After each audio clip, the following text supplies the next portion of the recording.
For decades, the fall of the Berlin Wall seemed to be the ground zero for the victory of liberal democracy across Europe. And yet, it wasn't long before a new concept emerged, illiberalism, openly acknowledged as such in Viktor Orban's Hungary. While Romania hasn't received this specific label, it still bears the stamp of an unfinished transition, or maybe a hybrid democracy. In today's episode, my guest is a long-term optimist regarding democratic Europe, historian Timothy Garton Ash, professor at Oxford University. His recent book, Homelands, A Personal History of Europe, is translated into Romania at Humanitas. Timothy Garton Ash, first of all, thank you for accepting this dialogue. It's really pleasure to be with you. Great to be with you. You know, after Ronald Reagan delivered his famous line, Mr. Gorbachev, tear down this wall, what were your greatest hope and what was your deepest fear? So, I, having witnessed the Velvet Revolutions of 1989, wrote a book called The Magic Lantern, which was an eyewitness account of those. And if you look at the last chapter, I actually say Central and Eastern Europe could easily fall back into its state in the period between the First and Second World Wars of nationalism and populism and interethnic strife and so on. So it's not true that we had absolutely boundless optimism and thought everything was going to go great and this was the end of history. The hopes and fears were quite finely balanced at the beginning.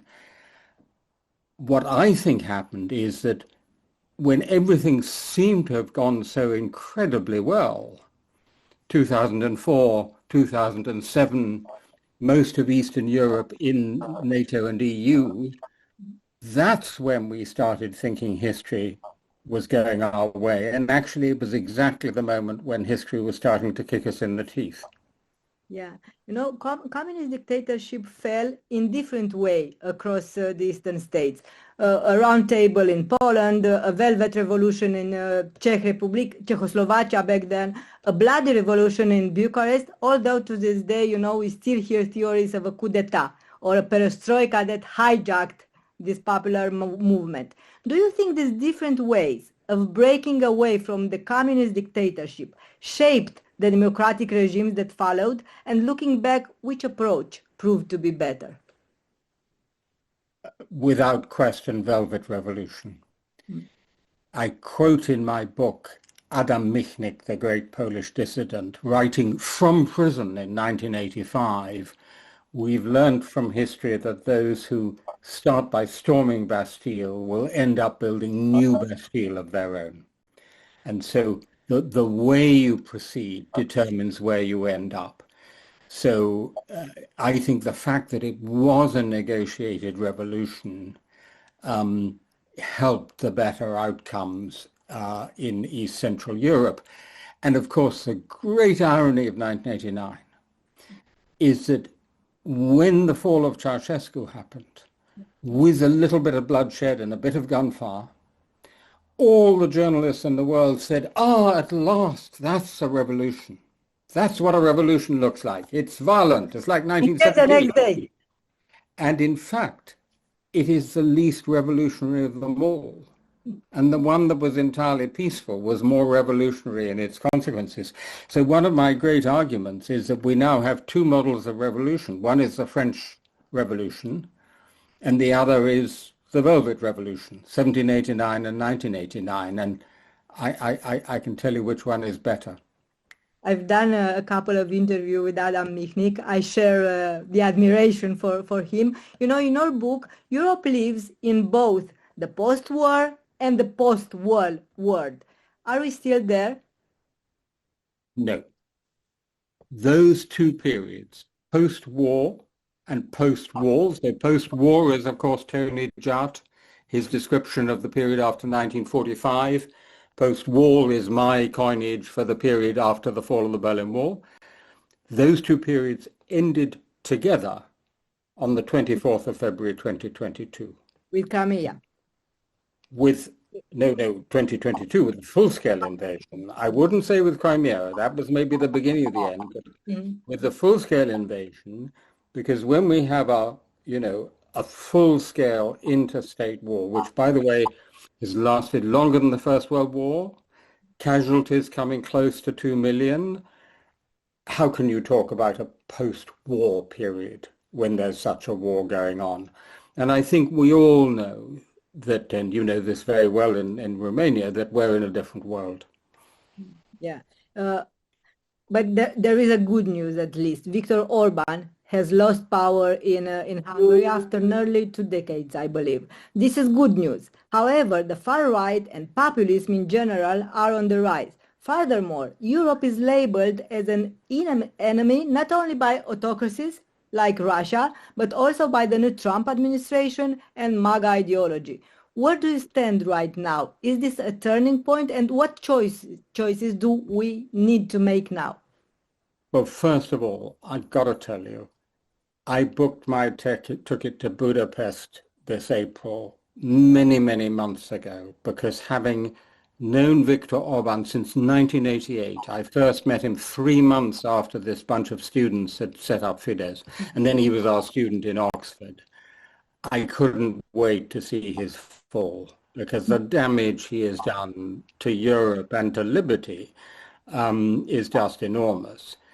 Now, where I think we are at the moment is not exactly at a turning point, but in a decisive period, because it seems to me that the forces of liberalism and anti-liberalism, and that's the right term, not illiberalism, it's anti-liberalism, nationalism and internationalism, integration and disintegration, freedom and lack of freedom, have never been more finely balanced.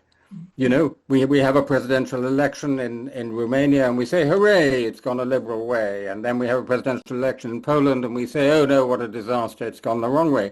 But the truth is, almost everywhere, not just in Central and Eastern Europe, it's 50-50, right? It can go one way one time, another way the other time.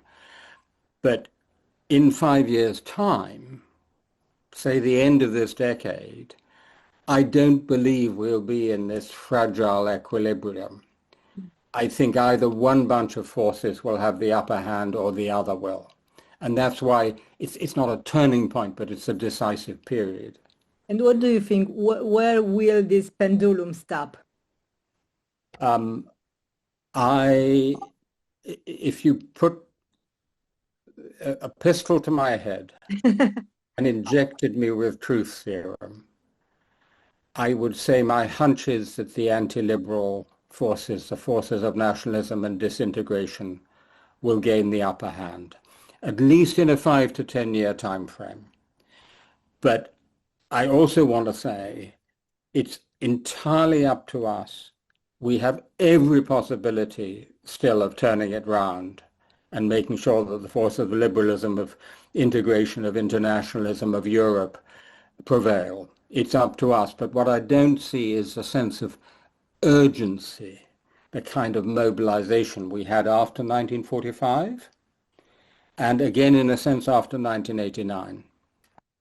I don't think people quite believe still that we are so existentially threatened and that everything can come tumbling down so fast. Still, at the Munich Security Conference this year, a new concept was discussed, is Zerstörungslust. In German is the joy of destruction, I believe the translation, the volupty of destruction, to describe the world we live in. Is maybe Trump a wake-up call for Europe? Because, you know, he's going very far and very fast, so is Europe a real, I don't know, can Europe keep pace?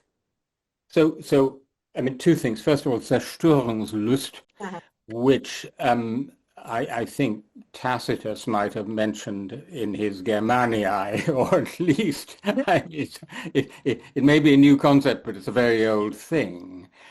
I think that's a reflection of the fact that so many people in our societies genuinely feel that what we have called liberalism, the world we liberals built after 1989, is just not working for them. And I have every sympathy with them. And they include lots of young voters, right? who simply say, it's not working for me. I'm not sure if I'm going to have a job. I can't afford a house in a city.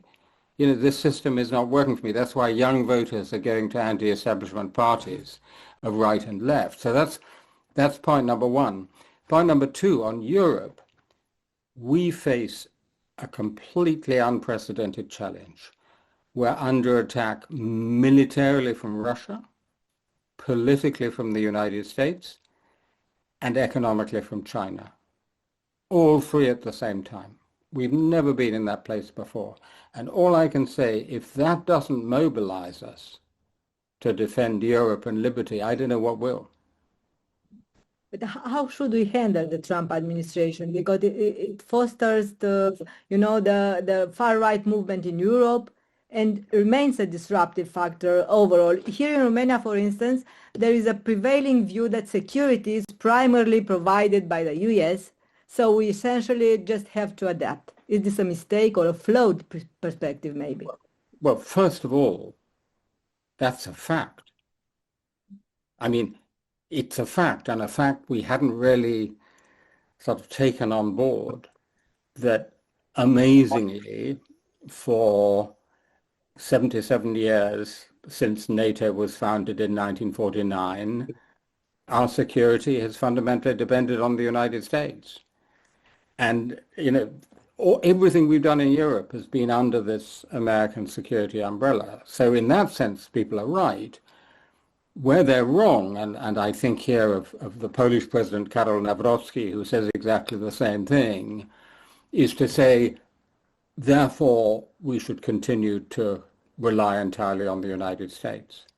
No, what Trump has shown us is we can no longer rely on the United States, and therefore we in Europe have to look after our own security. And that's the right conclusion to draw. And it's going to cost us, but it's perfectly possible. It's totally possible. What weaknesses do you think that both Russia and MAGA or Trump look for, perhaps to exploit in an European state? And which European countries do you see as the weak link right now? Well, Viktor Orban was Vladimir Putin's man at the top table in Brussels. Clearly, Slovakia is somewhere where Russia has a lot of influence and hopes. Quite a bit in Bulgaria. Maybe some hopes of Romania, though I don't think so much. So in the sense of a sort of fifth column inside the EU, that's where I would look to Southeastern Europe. In terms of disinformation and disruption and hybrid war, it's all over. I mean, that's the amazing thing, that actually, in a way, you know, Ireland and Portugal are just as much under threat as countries on the, like you, on the absolute frontier of the remaining Russian Empire. So I think, you know, fundamentally, Russia is much weaker than both it thinks and we think. The fact that at Ukraine it's an amazing achievement, but nonetheless the fact that Ukraine, with a bit of help from us, can hold off Russia for longer than the First World War, that fundamentally shows you just how weak Russia is. But do you think that this war was maybe inevitable like China is now? No, absolutely not. I think 2014, and I think in the book, 2014 is the turning point at which the West failed to turn. And if we'd had a stronger reaction in 2014, I think it's entirely possible Vladimir Putin wouldn't have risked the full-scale invasion in 2022. Now, China is a different story. Napoleon is said to have said, when China awakes, it will shake the world. Like many famous quotations, there's no evidence he ever said that, but never mind, if he had, it would have been a wise thing to say. And it's clearly true, because this is a world historical development, right? And China is probably, in fact, now the world's largest economy. It's already a superpower. And at the moment, it is catalyzing the deindustrialization of Germany at incredible speed. So, you know, we see the military threat from Russia. We all see the political threat from Trump. But we really also need to see the economic threat from China. Of course, and the threat of artificial intelligence from United States and China too, because completely. There used to be talk of a Europe of concentric circles before. Today, the debate over a two-speed Europe is on the table. Where did the integration of these two halves of Europe fall short? What did we get wrong after the fall of Berlin Wall? You know, honestly, the first question is, what did we get right? Because if you'd said to someone on the 1st of January 1990, hey, there are going to be 27 members of the EU, including Romania, Bulgaria, the Baltic states, and there are going to be 32 members of NATO, including Sweden, Finland, the Baltic states, all the way down, no one would have believed you. So we got a hell of a lot right, and I don't believe any of these simple formulas, two-speed Europe, concentric circles, all the generalizations people make about Eastern Europe. Look, honestly, I think Eastern Europe no longer exists, any more than Western Europe exists. There are a bunch of different countries. The Czech Republic is very different from Bulgaria, which is very different from Estonia, just as Belgium is very different from Portugal, which is very different from Britain. Yeah, they have some shared history. They have 40 years of Soviet-type rule, but there are also huge differences. And by the way, Marine Le Pen would be quite at home in Romania and Nigel Farage in Hungary, right? Or vice versa. So I think the question is not, are we going to get some different new architecture, core Europe, two-speed Europe, etc. I think the question is, can we make this extraordinarily complicated big thing work, right? Combining unity and diversity, which has always been the key in European history. About including Moldavia and Ukraine. Absolutely essential. And, you know, I vividly remember how many people said to me in early 1990, completely impossible to include the East European countries. We did it. It takes more time. We'll have to do it differently. But it's absolutely essential. And if we do it, by the way, and the Western Balkans, which we shouldn't forget, then suddenly you have this amazing situation where you have, 35 going on 40 countries in the European Union and NATO. And for the first time ever, the political community we call Europe is close to the traditional geographical boundaries of Europe, right? You know, that would be an amazing outcome. Now, you know, it's going to be complicated. It's going to be messy. It's not going to be a United States of Europe, but I'm absolutely sure that's the direction in which we have to go. You know, Ivan Krastev put forward a thesis, which you also cite in your book, that, an ethos of resentment toward the West took root in the East because the transition of democracy. And this resentment is easily speculated by Putin, for example. Yeah, so the light that failed and all of that, there was clearly an element of that. But I actually think there are other elements that are just as important as that. I think mistakes that were made in the transition, for example, the failure to find symbolic ways to face up to a difficult past, or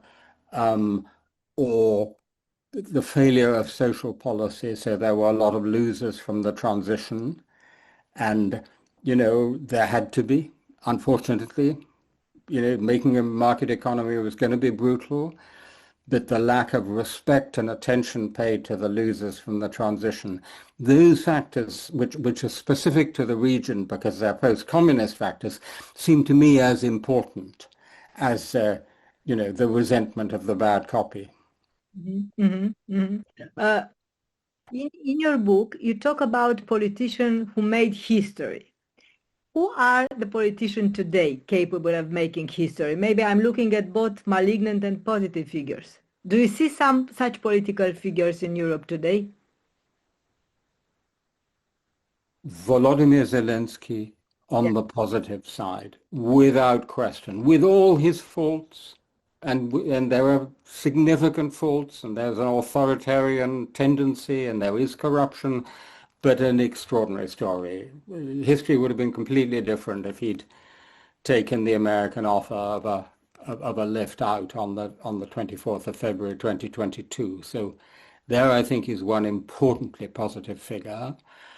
In the negative figures, I think in our time, Viktor Orban is high on the list, and obviously Vladimir Putin. But to be honest with you, it's not always about the leaders, right?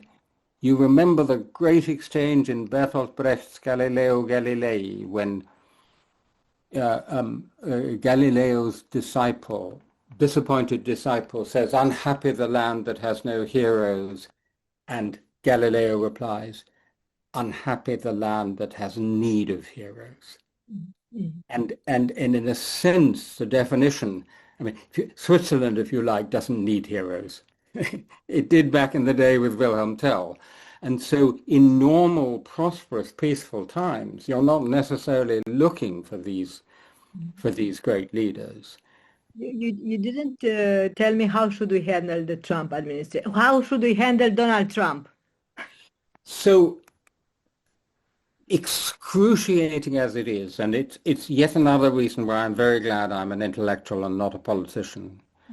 I think some of the flattery is probably needed because he is just a monstrous narcissistic egomaniac. But at the same time, as a bully, he respects strength. He respects people who stand up to him. Mexico, Canada with Mark Carney stood up to him. He respects that. China, he's frightened of. Putin, he's frightened of. We have to stand up to him, but we have to stand up to him collectively.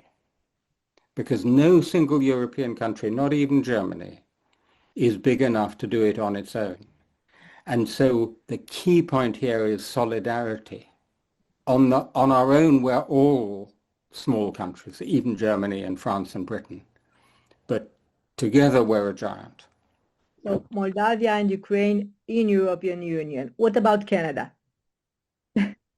Do you know, it's so funny. 20 years ago, I wrote a column saying I found the perfect EU member, and it was Canada. And, liberal democratic, prosperous, law-abiding, liberal, tolerant, bilingual in English and French. What could be better? And so in a sense, and by the way, it has a border with Greenland, not the US, but it has a border with Greenland. But I mean, geography nonetheless counts for something. And the fact is that Canada, I mean, I have lots of Canadian cousins. In fact, our older son lives in Canada. Canada is so integrated into the US that it's not realistic to imagine it simply being an EU member. But I think much closer relations with countries like Canada and Australia and New Zealand and Japan and many other friendly powers around, and Brazil, friendly other powers around, that's exactly the way to go. Back in the 90s, we in Romania always used to say that our transition would have been different and better if only we had had a Havel. What was so special about Václav Havel? You knew him. I knew him very well. I was proud to call him a friend. I knew him since his dissident days. And in a way, he's the hero of my book. So do you remember back in the day, also in Romania, people talked about anti-politics, what he was doing with Charter 77. But the very first time I met him, 1984, he'd just come out of prison, I knew that while this was, an intellectual and a writer, he was someone with a very sharp political instinct. And so he's a rare example of someone who combined tremendous intellectual authority, cultural achievement. I mean, even if he hadn't done anything in politics, we'd still be reading his essays like The Power of the Powerless. Moral clarity, with a political instinct, so to make things actually happen. To give you a comparison, I went to meet Aung San Suu Kyi in Burma in the year 2000. You remember the sort of heroine of the Burmese resistance, often compared at that time to Václav Havel. And the very first time I met her, I thought, this is an amazing woman, incredibly brave, very cultured, very moral, but no political instinct. And this is how it's proved. Where is she now? Tragically, she's imprisoned under house arrest, and the army has won. So in the case of Havel, it's a combination of that sort of intellectual and moral authority, the dissident story and the playwright, with a real political instinct. And also, he was a great European. From his very earliest years, he believed in Europe, and he understood that Europe needs not just a head, but also a heart. It is my last question. What is your favorite place in Europe? That's extremely, I'll just say that. I'm going to dodge that question. Because for me, being a European is precisely about having many favorite places, right? So that if people ask me what it is to be a European, it is to be at home abroad, right? I'm in Bucharest, I'm in Budapest, I'm in Paris, I'm in Berlin, I'm in Athens. I'm abroad, but I'm also at home. And so that's, for me, the wonderful thing about being a European, that being polyamorous is not only permitted, but encouraged. What is your favorite European writer? That's easy. So again, I'm very reluctant to say one, but I'm going to mention one name because I think he's too little read today, and that is the Polish poet Zbigniew Herbert. Herbert was for me really the great poet of that period of underground culture and dissidence and resistance, which was absolutely formative for me in Central and Eastern Europe in the 1980s. And I mean, in a way, it's like the Brecht's Galileo quotation, it'll be bad days if we have need of Zbigniew Herbert, but I'm afraid I think we will have need of Herbert again. Thank you so much for this conversation. It has been a true thrill for me. Thank you. Real pleasure.